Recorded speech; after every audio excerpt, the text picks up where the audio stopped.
You're listening to Apashish, a Cree learning podcast.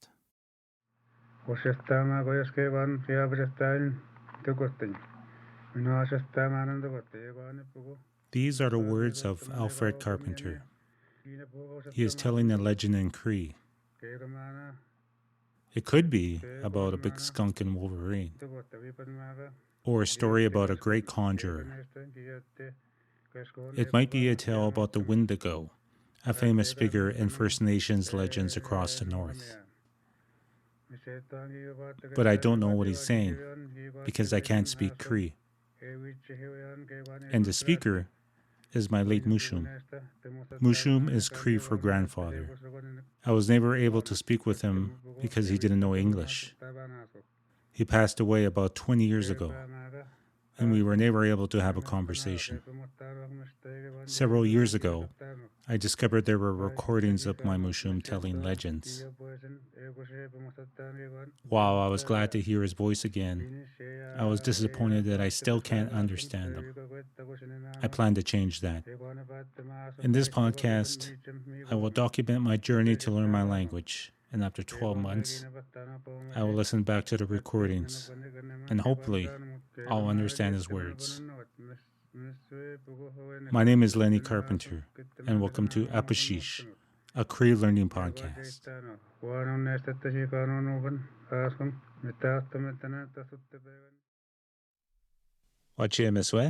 Lenny Carpenter.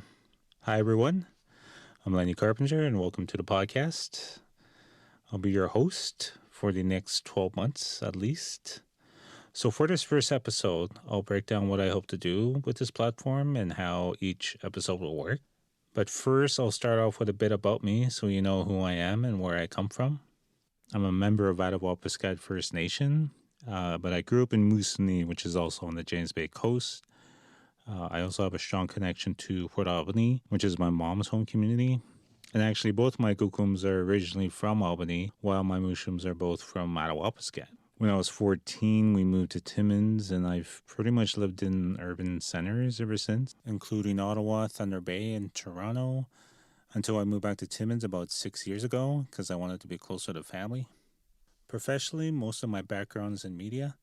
I've been a newspaper reporter, an intern radio producer. I studied and briefly worked in filmmaking. I worked in media development, helping to improve coverage of Indigenous communities and Canadian media. And most recently, I was a Gladue writer, where I wrote reports telling the life stories, essentially, of Indigenous people who were facing sentencing in the Canadian justice system. So I've been immersed in storytelling for much of my career, especially with Indigenous stories. And after discovering my Mooshoom's recordings, I've started to realize where that comes from.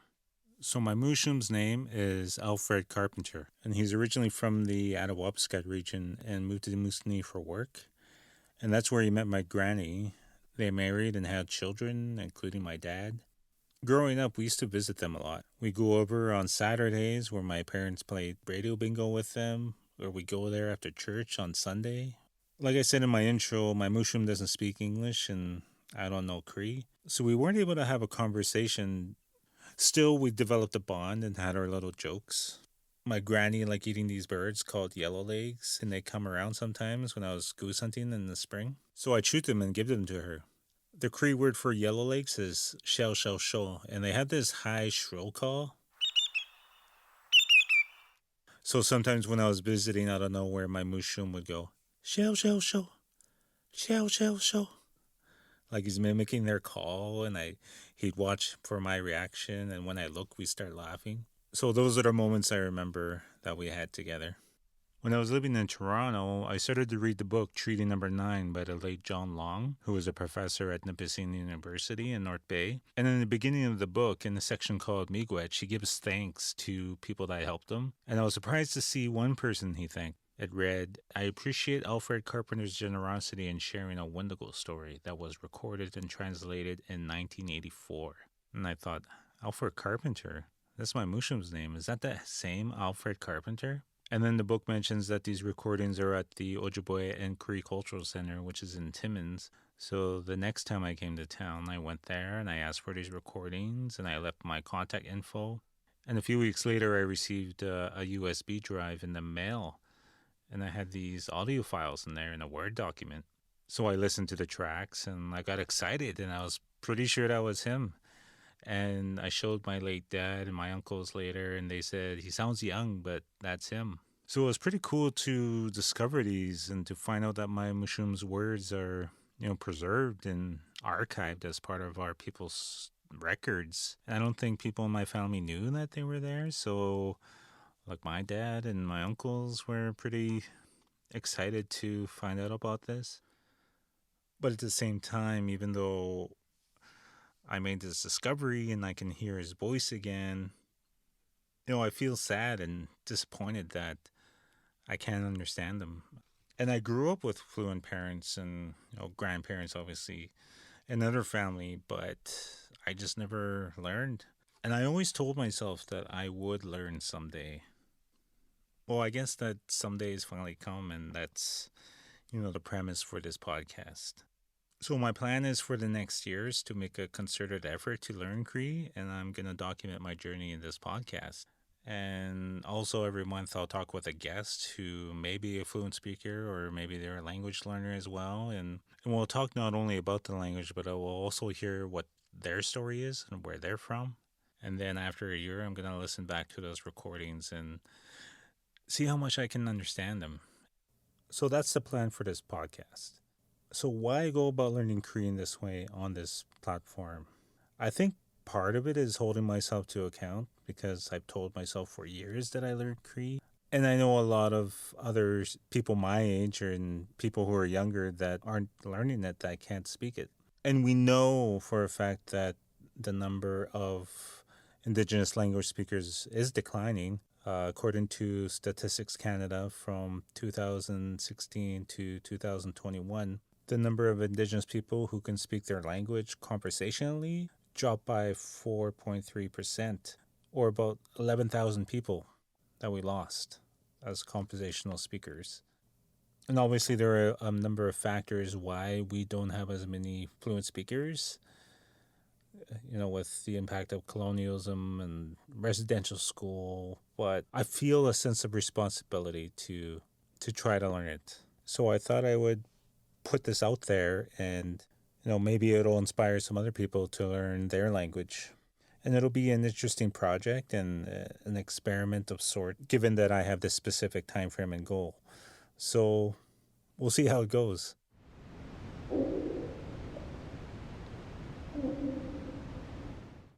So how much Cree do I know now?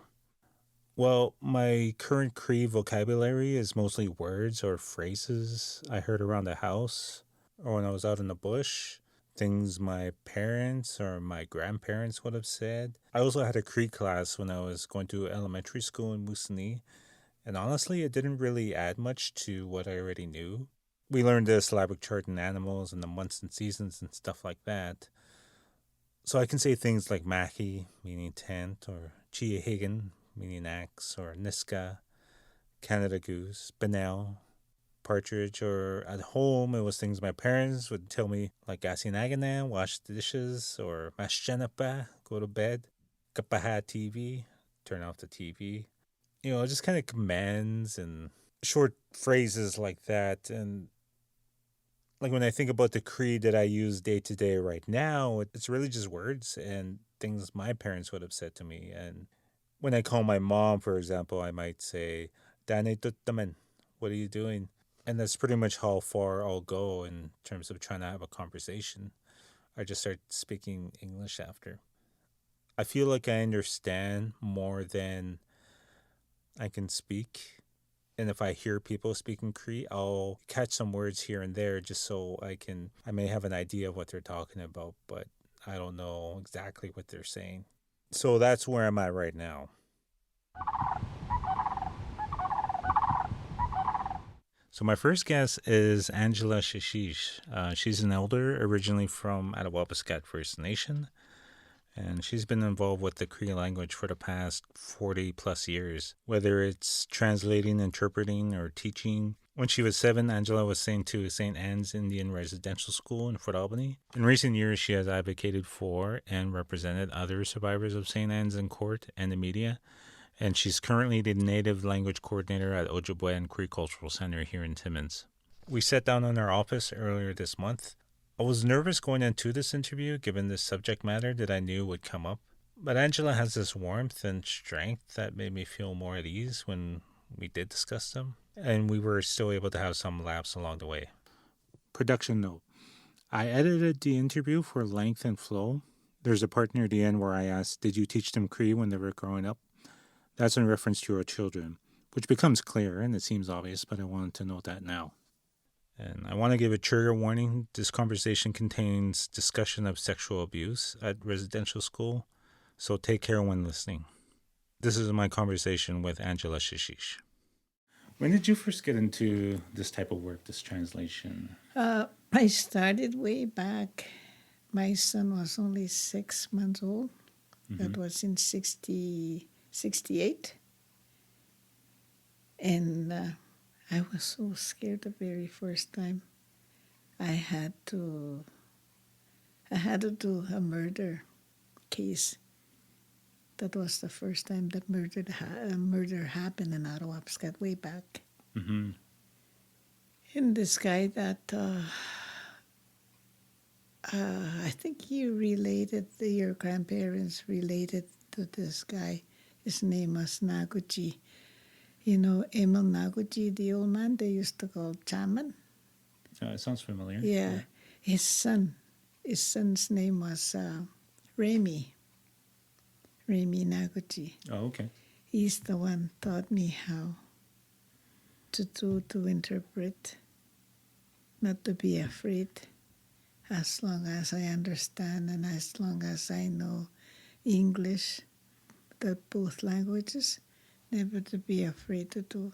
And that's how I started with that murder case investigation. Wow. So you were interpreting for the investigators? Mm-hmm. And then after that, at the same time I was working at the RC mission. Like I started at the early age. I was only 15. Oh, okay. And I was getting $4 a week.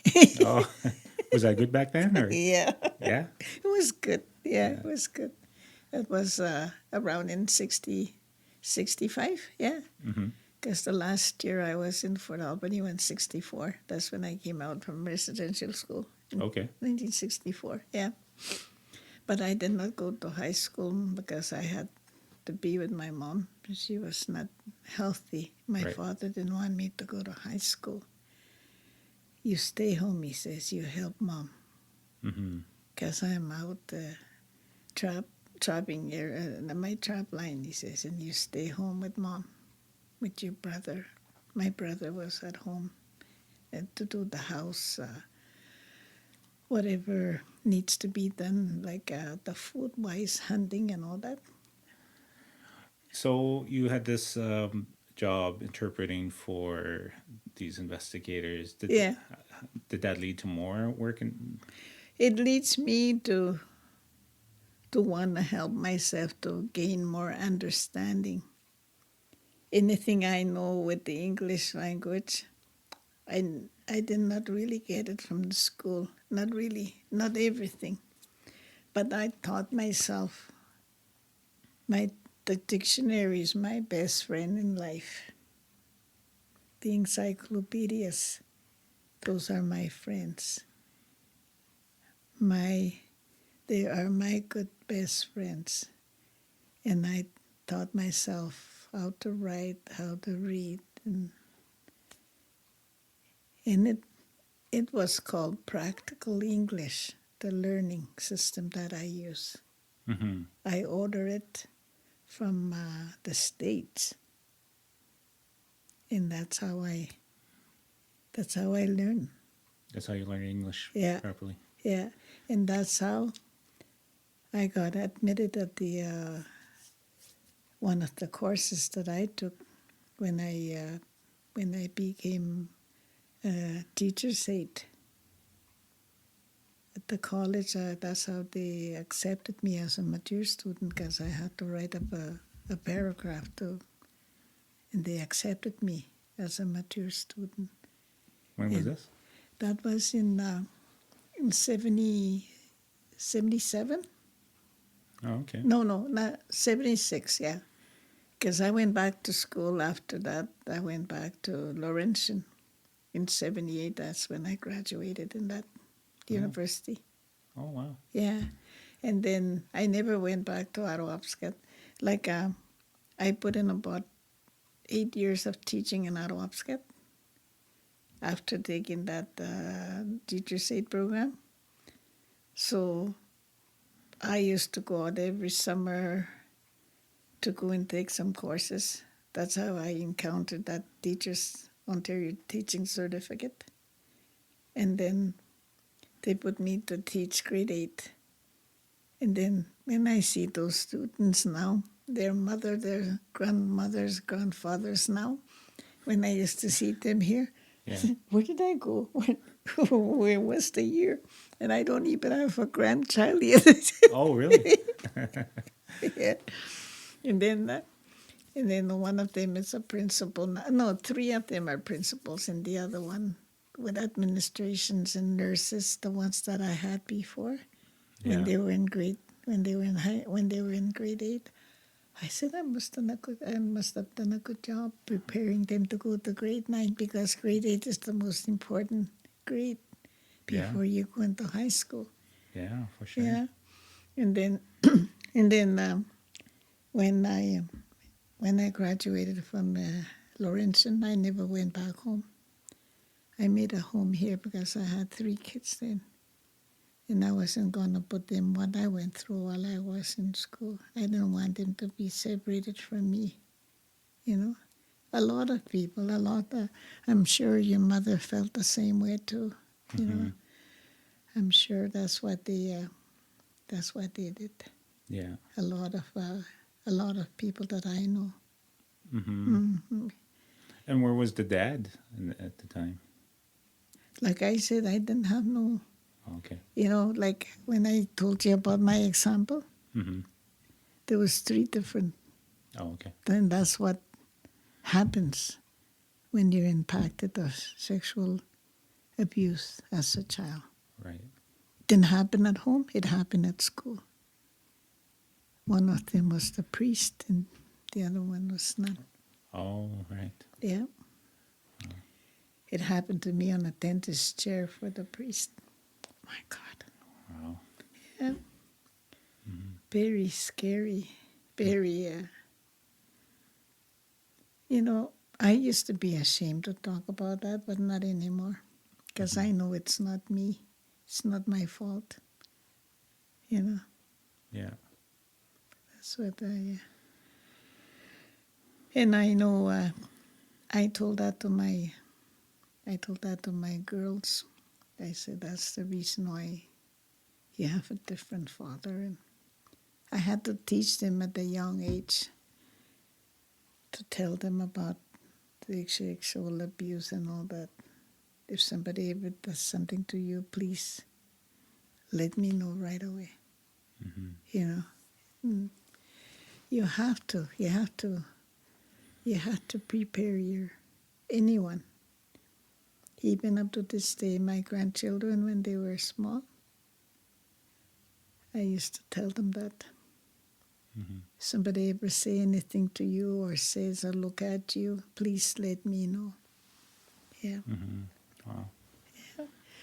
But let me tell you, at the early age, if you know the problems, why it's like that, why you're like that in life, and if you decide, I better get this out of my way.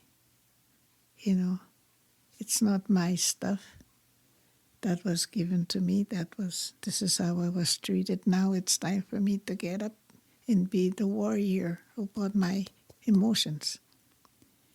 And it worked. It worked. For me, that's what I did with my problems. Everything that I encountered from the residential school, everything that I went through. I went through a lot.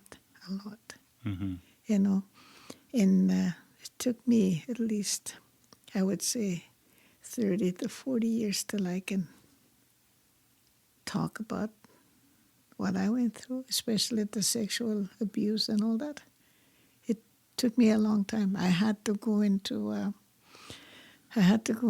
inner child healing program in order for me. It's still the first time I went in there for 5 days.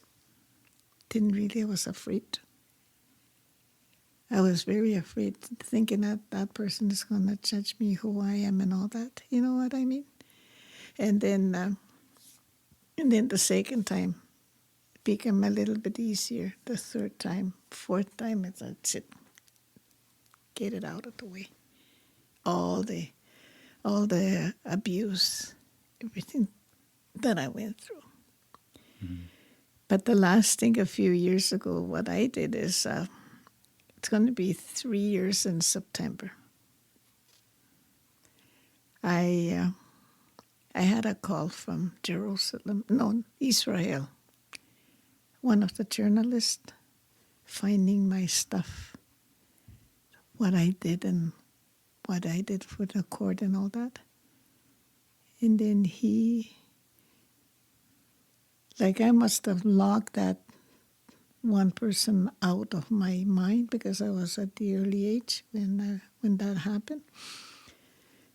He said, Sister Maria Cordy. I said, yeah. She doesn't call herself now. She's calling herself Pauline Bouchard. And that was her real name before she went into nunnery. So she was my teacher. I remember that. I said that must have been about 10 years old. That incident happened. And I got so sick after he told me that she was still alive. So was my teacher, Sister Françoise Seki. They're still alive in Ottawa, he says. But he says, but I told him to call me, and at the time I couldn't handle it. So shocked that they're still alive. She was 95 years old that time, that nun, when I found out that she was still around. And the other one was 70, 76, 75, around there. And then he called me. He says, I'll come and see you. So he did. 2 weeks after he came. No, a week after he came to visit me here. But he never talked about the residential school. It's just normal meeting and all that. And after 2 weeks' time, that's when they came back with the cameraman and interviewed me. And I made a mistake by not bringing someone with me as a support. I made a mistake. Mm-hmm. But when I was shown about those pictures about those nuns, I went back as a little girl, just froze, and went back as 10-year-old girl. And I was so lucky that this guy, it was an Indian guy from Kenora that was doing that was working on a camera. And he's the one that brought me back up to my present time, because he works on the traditional road, and he's the one that helped me so much. So they offered me, if I want to go and see those nuns, everything would be paid for me. So that's what they did. I went. You went. Yeah. I went there as an angry person. But before I left, the last night I stayed at my home, before leaving, it seems that as if my father was talking to me in a dream. And he says, Danis, meaning daughter. Forgiving is very good.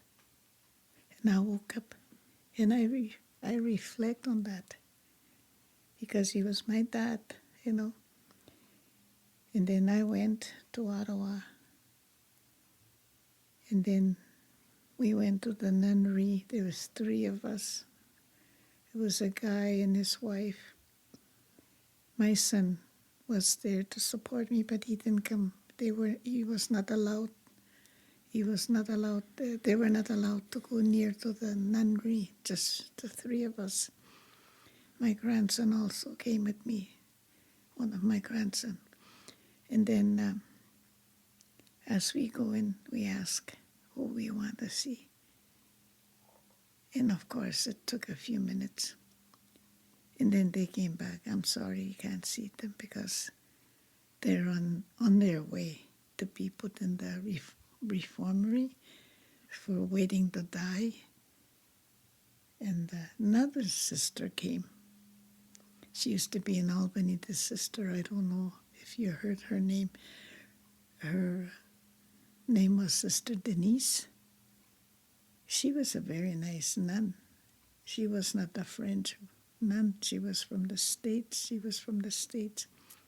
She used to get in trouble all the time with the kids because she used to be so funny playing around. She could play her guitar and all that. And this was at St. Anne's? Yeah. Mm-hmm. I remember that. And then she still remembered me when she came and I said I wanted to see her. She said, can you guys wait for a minute? So we did. So she came back. And next thing I know, they brought that sister, Maria. She recognized me as she came. She was healthy, fit like a horse, And yet they told us that they were on their way to die. That's what that other nun says. So I was taken into a small room with her. It was the same size as this. And she said, why are you here? And of course, I had to maneuver the questions first. I said, I heard that you were alive and I wanted to come and see you. Yeah, I was in Albany, he says, and I remember you. I had you as a pupil, and then what else? I said, I'm here to try to reconcile with you. She got so defensive when I said that, very defensive. She says, I never did anything wrong with the children. Those were her emotions. So I said, sister, remember balloons? I said, she used to call balloons for her popes. What? She said, pretend as if she didn't hear me. Do you remember the balloons?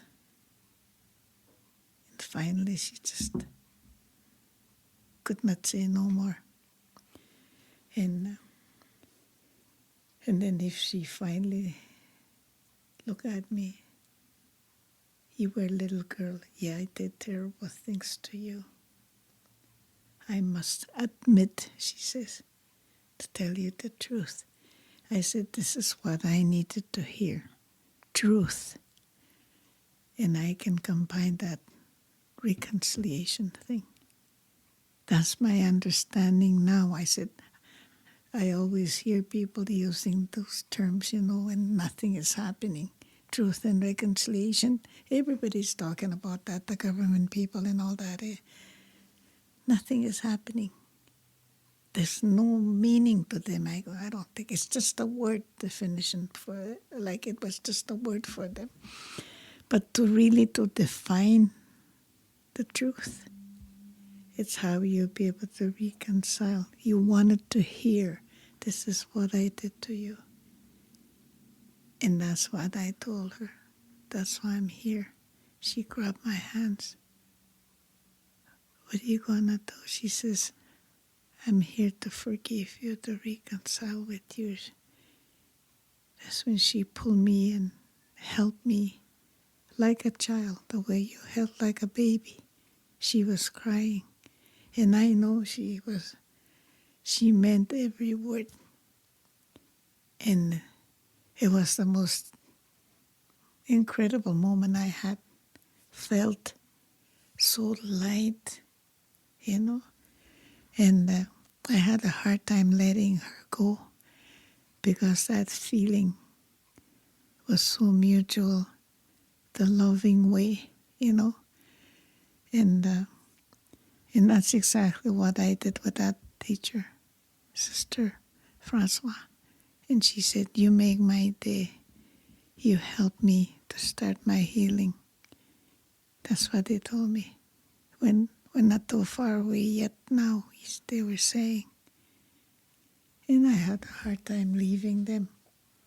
Ever since, I felt free, totally free from everything. Because when they used to talk about residential school stuff, I used to get angry, get so full of emotional feelings and cry, especially if they start talking about sexual abuse and all that.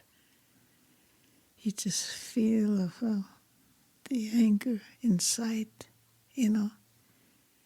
And then, but now, it's easy for me because I've already let go. I know the scar will be there at all times, but at least I don't have to carry it with me. And this is where I use a little bit of teaching when once we were at the gathering earlier in last summer at the La Forest, the Cedar Meadows. They had a gathering about residential school survivors. And the questions that they were asking, how do you define, how do you come over, what example can you use, the impact of residential school, the different punishments that you got. So I was sitting with 4 ladies and 1 man in our table, and they could not answer to that. Okay, do you really want to know? I told them. And I know who they are. I know their life stories and all that. But I said, let me tell you something. I said, I will teach you. And we will use this when we deliver what we find, what our answers are. Because every one of us has to be the speaker for that, whatever your table says. So I said, look at me. I said, I had 3 children. I was a single mother. This is what sexual abuse does to you. At the early age, you don't know what's going on. You feel like as if you're an animal, dirty, that you didn't feel amount of anything as a person. So he wanted to hide that hurt. At the early age, you start drinking and all that, and this is what happened. I said, 2 of my last babies, I conceived them out of no love, nothing, only the first one, I said. And this is what had impact on my life. I didn't feel worthy of anything. I felt outcast. This is my feeling, but I don't think people were doing that to me, but this was my own individual, being alone, not knowing where to go. And that's what I told them. This is the example here. And they started having tears when I told them. And they said, that's true. That's what's happening. And the guy that was there too. And I knew his mom when I was at she was a mother already when I was at the residential school. She was at that age to be a mother. And I know it. And I guess it meant for us to be in that table to understand.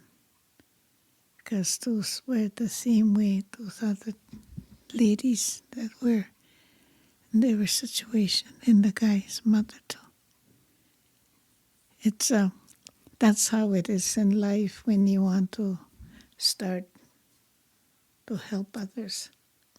I had already got help. I already had dealt with everything. Like I said, after went to see the nuns. And in that year, after I did that, it was in September, and that following fall, we had there was a gathering, residential school gathering in Thunder Bay. And they were elders from all over.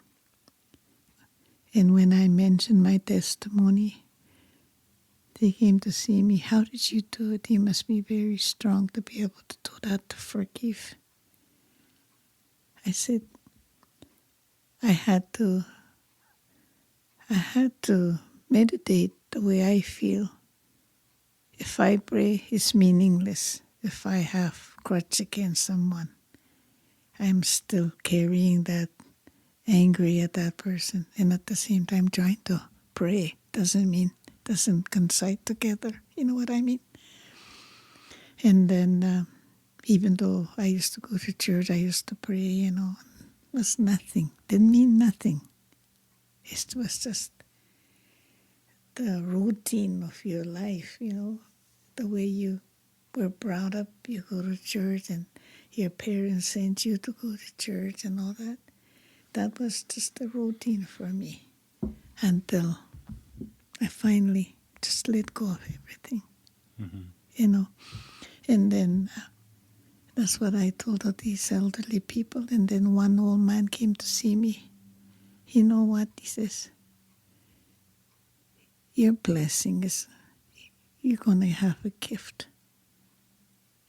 And then I said, I don't know what he was talking about. And then about 2 years now, it's going to be 2 years, my brother had died in Toronto. We could never find his grave. We could never find where he was buried. He was only 5.5 years old. It happened in 1944 in January the 11th.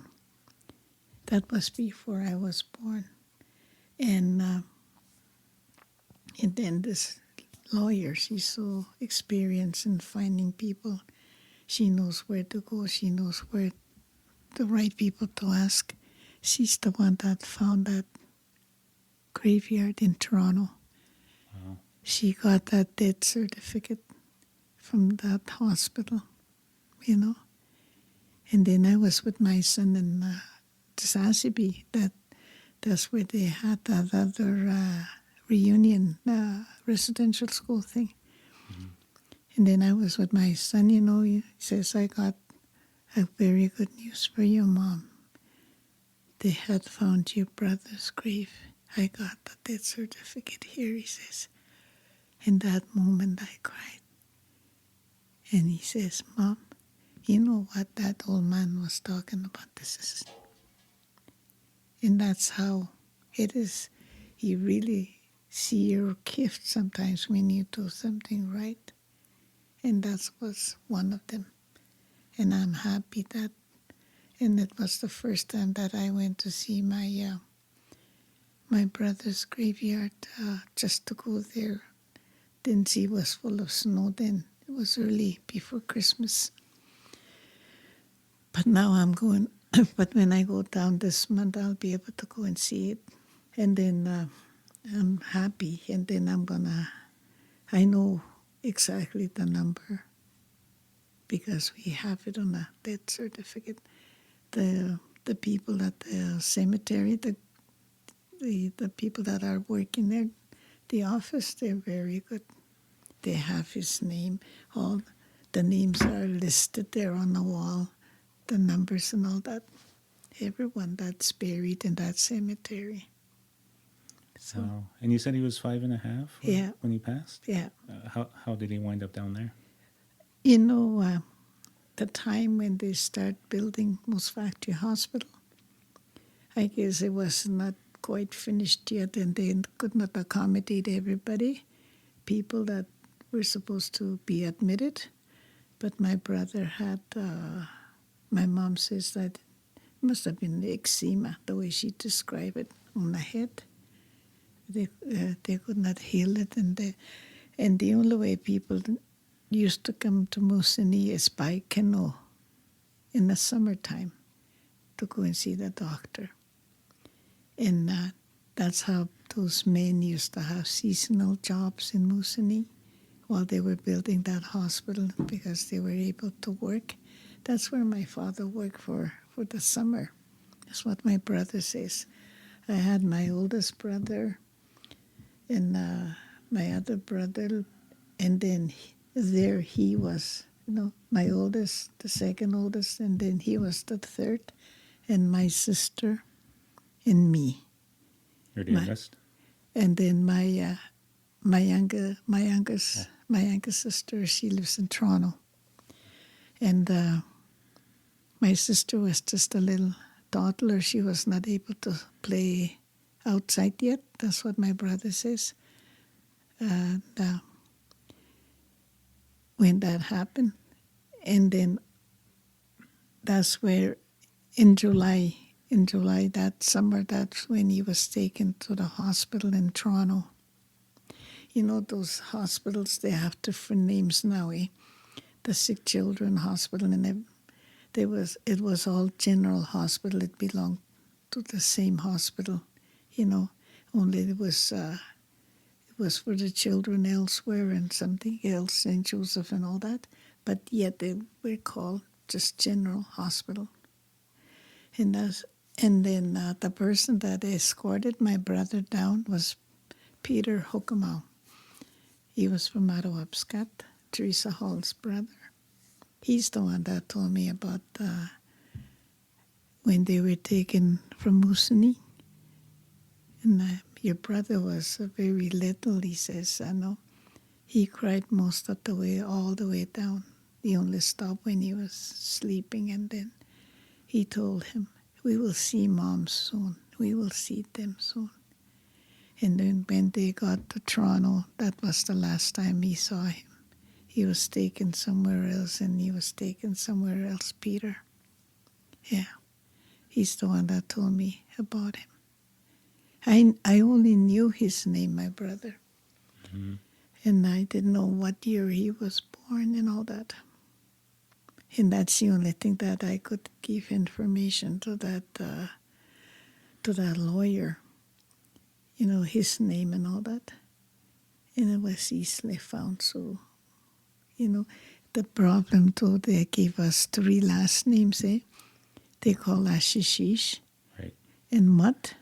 And then the original name is Ashishkish, and that's how he listed us, Ashishkish. Oh, okay. Yeah, and my father's name and all that. Mm-hmm.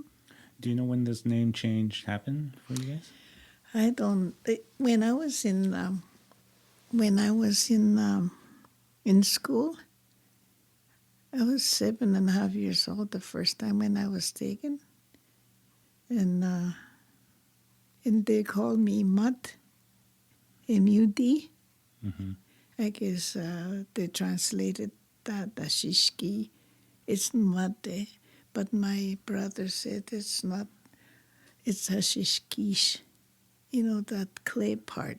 That's what it means, he said. A Shishkish, just the brown one. A Shishkish underneath, Mm-hmm. And there's also another name for that. Wapatanas, they call it. Wapatanas, they call that white clay. Yeah, Wapadate. Wapatanas, and that's what they call it also, a shishkish. And I guess when they were listing the people registration, when they said a shishkish, the syllables stay here. A shishkish, shishish, I guess they just too many S's in there. Mm-hmm. Was never meant anything, So Right. we just went along. Mm-hmm. But we knew our last name was just like everybody else. Long Peters and, Itel and Paul Martins and all that. Mm-hmm. Sutherland's, anyone that has different, it's all the firemen's too. The fireman last Right. name. That's not their last name, no. And was not even translated properly from that name they had. Right. You know? And I don't know if you remember Gabriel Fireman. He died a few years ago. Sounds familiar. Yeah, he used to be in Arawapskat. And he was a good person. Like he knew his history about everything. He says, you know where my name came from? He told me one time. There were a group of us. I was a translator at that time, and he told that to those people that were doing the interviews. You know where our name came from? He says, my grandparents used to go up to Arawapskat River in the summer, he said, to survive so they wouldn't go hungry because there was nothing else. There was no welfare, nothing at that time, he says. You know, they just depended on what they kill over the year to sell their furs during the summer months. That they used to go up the river to do the hunting, you know. And that's what they did. He says, my grandparents and my uncles, and then they're just roaming around during the summer, he says. And I guess at that time, M&R people, they used to call them Watchashkokamau. It's just recently they started the Muskokamau, they call it in Cree. Muskokamau? A Muskokamau, yeah, beaver boss. Oh. And then Watchashkis muskrat. And this is what they used to call them years ago, Watchashkokamauak. Okay. Watchashkokamauak, you know. Watchashkokamauak. Yeah, and they were roaming around up the river, of course, always sneaking up on people, wondering what they're doing. And there was a fire in the bush at that time. And those the family, Agisti, that's their last name, those firemen, Agisti. And they were trying to put the fire out with their buckets, you know, to try to put the fire out. Yeah. And then those Watchashkokamau came to the community, went to the priest. There's a fire there, they said. But there's a few firemen working. And that's where that last name came from. Wow. Oh, we were laughing at him. So we untapped that name, he says, you know, this is how they register us, he says. Right. Because in the registry it says Agisti, Indian Affairs Registration. Yeah. Before it changes, and then in brackets, fireman. Have you heard like where Carpenter comes from? No. No. Did you? No. No. I don't know anything. You know, that's another thing that I've been wondering about. And there's only one elder still alive that would know. You know, Rose Huey.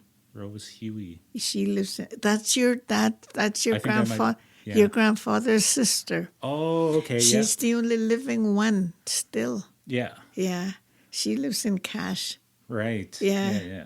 You know, George Huey, he lives in North Bay. Mm-hmm. He's a Pentecostal preacher. Okay. And then she had a few kids in Cash. Mm-hmm. She's very good. She's very wise, that cojo. Oh, okay. And if you could go and try to get a hold of her and ask her where that Carpenter came from. I should. Yeah. Because years ago, people used to call anyone, they named the person. I know that they visit a camp, the priest and Indian agent, they used to call them Indian Affairs, Indian agent, they used to call them. Mm-hmm. They visit the camp, and then the priest asked the mother, so what do you call your son here? What his name? The mother says, Konosko bitin, di siya nakatata. Konosko. Tall. Konosko is tall, Bitin is Peter. Bitin. Konosko bitin. And that's where that long Peter. Oh, Yeah. okay. And then the priest can translate that word to the Indian affairs. So what are the names? Well, they call their son Long Peter, Konoskabiten. Yeah. And that's how they list that last name, Long Peter. Right. Wow. They also, that's what they call them. Kanabeshishut also they call them. I don't know. I don't know what the real, you know. Mm-hmm. In Kanabe Sweet in for opening. Right. Yeah, Yeah. that's not, it's supposed to be Kanabeshishut. Ganabeshishwit. Yeah. Nabeshish. Oh, yeah. Oh, Charles, Charles was his name. Their grandfather, those Kanabe sweet people. mm-hmm. The elder, the man, his name was Chani, they call him. That's Charles. Right. Chani Nabeshish. That's what they call.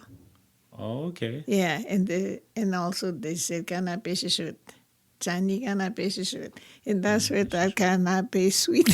That's where that name comes from. Yeah. Wow. Interesting. Yeah, there's so many, Mm-hmm. so many last names. It's the same thing with Rose. You know, Bonamatic, I guess they call that Rose, something like the actual name. You know, years ago they used to use uh, like they called them Paul Martins. Mm-hmm. I guess they couldn't say Bonamatic, you know.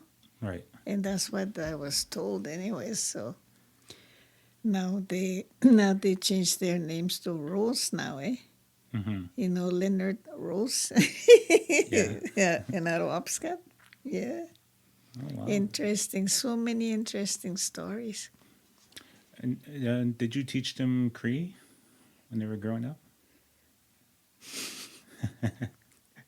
That's where I made a mistake. Oh, okay. I guess my son, he's fluent in Cree Mm-hmm. because we were living up in Arawapskat. And at the same time, I used to talk to him in English, I guess. But he says he knew he knew a lot of words because of course conversing with his grandparents, my dad and my mom, Mm-hmm. and my youngest daughter too. She went to live in Arawapskat. She's fluent. She was a police officer. My youngest daughter. Only the one in the middle. She works for Air Creek. She can hardly. She understands a little bit, but not very much. And it feels funny. You want to teach your children, and yet that English is so strong at home. It seems that it's very, I don't, I don't know, in your mind, it's so used, dominant maybe, like that language. And, your mom, I think she knows too. Your mom doesn't talk to her grandchildren in Cree, does she? Bishishpugo? Oh, yeah, I know that's what. And that English comes so strong. I don't know. Uh-huh. But my son now, he knows his language very well. He's very fluent. Mm-hmm. He's very fluent on that east side too. He lives in Tasasibi. He speaks that language. So altogether he has 4: Cree, English, French, and that kind. Oh, wow. Yeah, he works there. The first time he went to work in Tasasibi, they used to send him to go and live with the family in Quebec, so he'll learn French. Family that don't even speak the English language. Yeah. Yeah. And it was funny, sis. It was funny, sis. I teach them the English, he said, and they taught me the French. Mm-hmm. Soon he was able to, So how do you think your your kids were able to learn it eventually. Like, what do you think was key They to that? they they heard that me talking while I'm pregnant, Mm-hmm. and it's adapted to their system. Everyone that I know that their parents can speak Cree and yet they don't speak that language, and when they try to learn it, it's easy for them. Remember Anastasia Wiskioki? Uh-huh. Yeah. Her girls, like, Jennifer especially, she was so good at it. She never knew how to speak, and then when she tried to learn it, it goes so quick. Wow.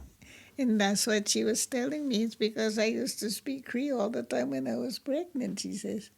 You know, and I guess that's how it is. Mm-hmm. It's amazing. Yeah, because apparently, um, from my understanding, they used to talk to me in Cree when I was a toddler, and it Uh-huh. wasn't until I started going to school and I Mm-hmm, come back mm-hmm. speaking English that they decided to Yeah, speak English at home. yeah. So I'm That's sure it. that's in me Yeah, too. that's it. That's the same way with my kids. It's my youngest daughter. She had a few friends that were able to talk to her in Cree when they're playing. Mm-hmm. Of course, she started from here, but at home it's always English. But as she became older, she became a police officer. She went to live with her grandmother. That's where she picked up her Cree so much faster, Mm-hmm. you know. But my daughter, the one that works for Air Quebec, she knows more French than her own Cree. She can speak French. Mm-hmm. Yeah, it's funny how the languages become so adaptable to your Mm-hmm. the way you learn. So, what advice would you have for me and anyone else who wants to learn Cree? The best thing sometimes I think for anyone that wants to learn the language is to be with that person, ask them there to teach you Mm-hmm. bit by bit. Like I, I love people who have broken Crees. I love people who speak broken Cree. It just amazes me. I never laugh at them. I never judge them. I accept. I don't correct them. Mm. That's how you learn. If you correct someone, that means you're offending that individual. Mm-hmm. And if that individual says, did I say it right? And then that's when you tell them this is how. Repeat after me. Remember that word, and then never be afraid to say something. Mm-hmm. People can laugh at you. Don't take offense on that. You're trying to show who you are. Who you, the person, are. It's you as an Indigenous person that Creator had blessed you with that language through your parents. You know what I mean? Even though you didn't really speak it much, you were a toddler. You know what I mean? Mm-hmm. But it's in your blood system. That's what I tell people when they start learning. And then you try to learn the easy ones first, like Wachie, hello, how are you? Or if you say I'm tired, the Yeskosen, Yes, because or sleepy, Nuinapan, Nawina yeah, or I'm hungry, Shiwatan, or if you say hungry, Michiso. I understand when somebody asks me, Michiso, oh, you're hungry? Yeah. Mm-hmm. Those things like, when you don't expect someone to say correctly. Mm-hmm. That's the way I teach someone. I don't make fun of them. I don't laugh at them.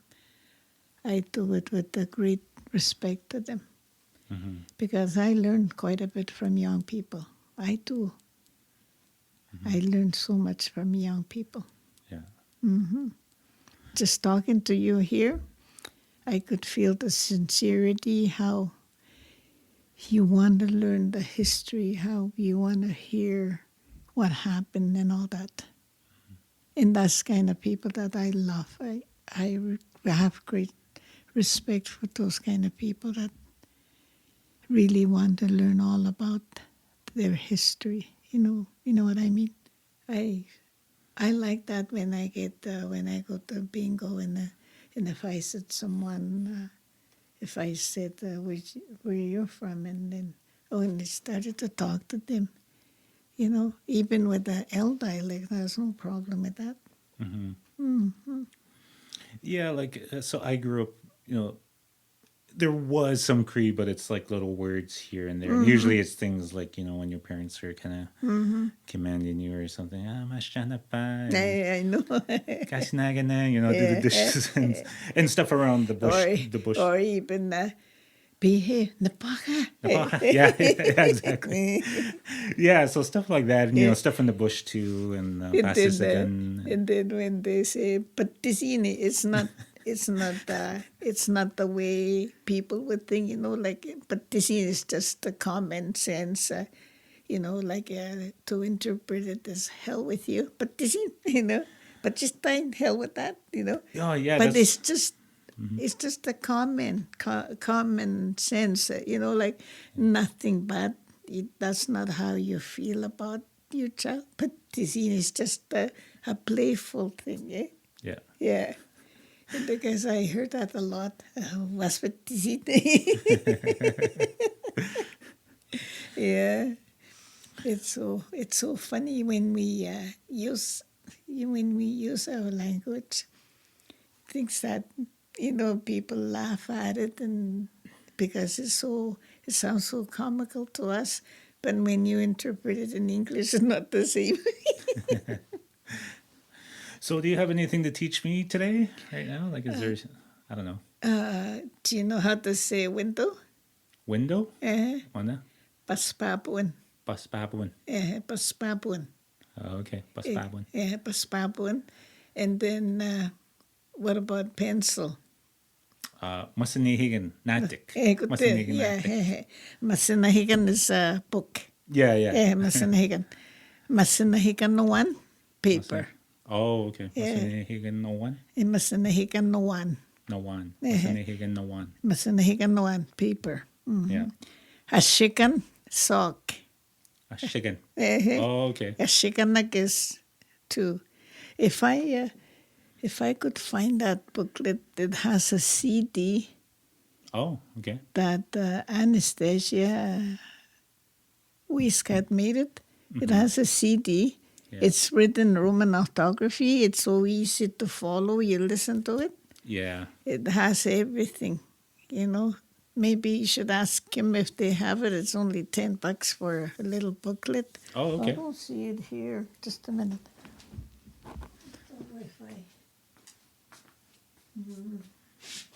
Oh, we're lucky. You can have this one instead. Yeah. Oh. You can have that. It's for me. Okay. No, it's the same thing. It's the same. That's the same. Okay? Oh, okay. And then there's a CD if you have listen to it. Okay. And put that CD on and follow that. That's the same one as this. You can have that. You see, bacon, kukush. Okay. That's good. Okay, Jimmy Wedge. Okay. So what's a good way to end it? I know some people say egere. Egode, yeah. So what does that mean? That's it for now? Is good, yeah. Like you can use that egode for good. Oh, fine. Egode. Yeah. Yeah. Because I sometimes hear it at the end of a phone conversation. Egode, yeah. Egode. Yeah, that's it. Yeah. That's the ending of that conversation, and good enough. That more like it. Yeah. Okay. All right. Egode.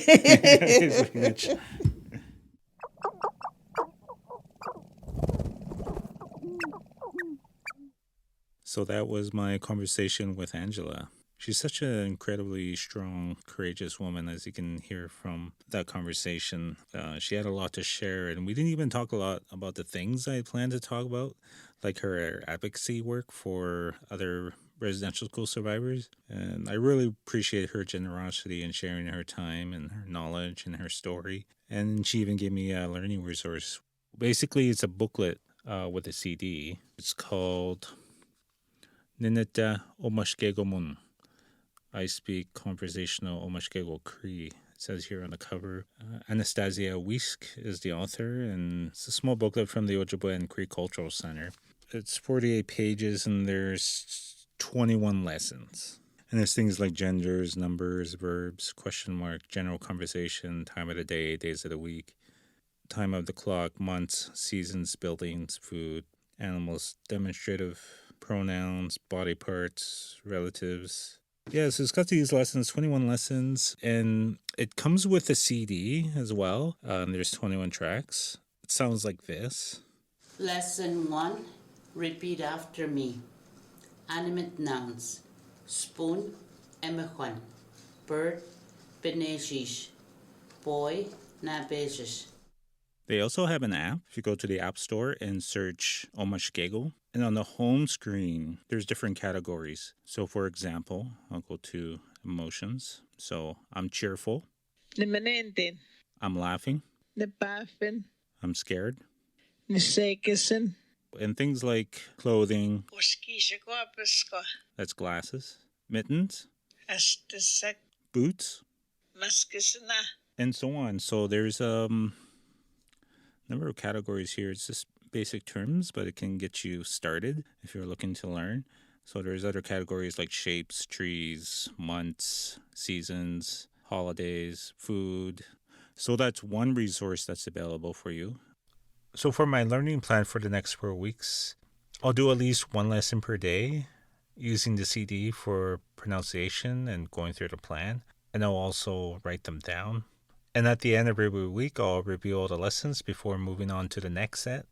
A lot of this I probably already know, but some of it is a refresher, like the months and the days of the week. So yeah, we'll see how that goes. So that's the plan for the next 4 weeks. And on the next episode, I'll go over what I learned and how that all went. And then we'll also speak to a new guest. So that's it for the first episode. Shimigwich for listening. This podcast has been a long time coming, and I'm looking forward to the journey ahead, and I hope you'll continue to follow along. Egere, whatye? Apashish, a Cree learning podcast, is produced and hosted by Lenny Carpenter and supported by the Indigenous Screen Office. Logo designed by Rob and Kyoki. Goose Call provided by my niece, Harlow Carpenter. Greater Yellowleg recording by Thomas Magarian. Sharp-tailed grouse recording by Andrew Spencer. Moose recording by Lars Edenius. These and other wildlife recordings are accessible on xena-canto.org. Like or follow us on Facebook, Instagram, Blue Sky, and TikTok. And you can send any questions or comments to apashish@gmail.com.